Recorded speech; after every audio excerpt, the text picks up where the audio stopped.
Now, on Emeritus Newsbrief, I'm Lynn Huston. The Food and Drug Administration is out in force in an effort to take on some of their critics.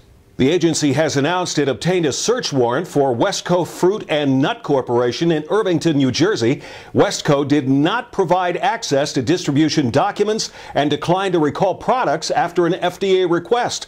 The agency claims Westco received peanuts and peanut product from that Peanut Corporation of America plant in Georgia that recalled products in January due to salmonella contamination. Despite PCA's efforts to remove the affected product from the market and FDA's intervention, Westco refused to recall all its peanut-related products. More on the Emeritus News consumer page. The FDA also responded to criticism from the Government Accountability Office requiring makers of medical devices before a 1976 law to prove that their products are safe. The GAO claims the FDA has been lax in supervising medical device claims by companies. The FDA also announced that drug maker Genentech will be taking its psoriasis drug Raptiva off of the market gradually by June 8th. After that date, Raptiva will not be available in the U.S. The problem? Patients can apparently be susceptible to a rare but serious progressive neurological disease caused by a virus that affects the central nervous system. More on the Emeritus News healthcare page. Two large home builders decide to merge. Pulte and Centex will become one company based at Pulte's home in Bloomfield Hills, Michigan. Pulte will control 68% of the new company. Two leading political groups are calling on President Obama to loosen restrictions on Cuba. The Congressional Black Caucus, after meeting with Raul and Fidel Castro, say they're convinced the brothers want better relations with the U.S. and that the president should move in that direction.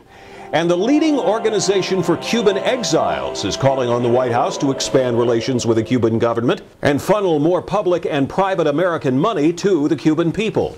A 14-page proposal from that group, the Cuban American National Foundation, lays out what the document calls a break from the past that would chart a new direction for U.S.-Cuba policy. That group was once considered to be among the hardliners against easing any restrictions on Cuba. Officials in the Detroit school system announced major cuts involving teachers and schools. The proposed cuts: 600 teachers, 23 schools, with the possibility of closing an additional 25 to 50. Cutting 786 administrative positions. All this to close a $303 million deficit. Despite the school closings and all of the other issues, it is critical, absolutely critical, that this community, who cares deeply about its children, come together quickly and develop an academic plan for this school system with a focus on 21st century learning and teaching.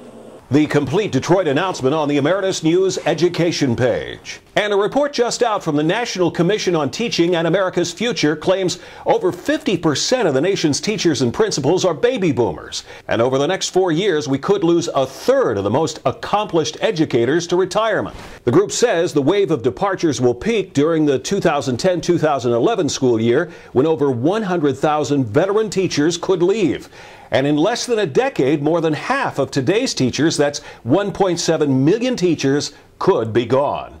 More on the Emeritus News education page. Also on the Emeritus News homepage, U.S. Fidelis and other extended auto warranty companies are being investigated for possible misleading advertising.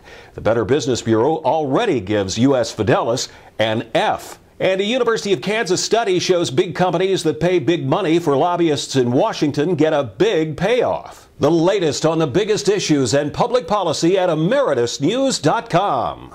That's an Emeritus News Brief. I'm Lynn Huston.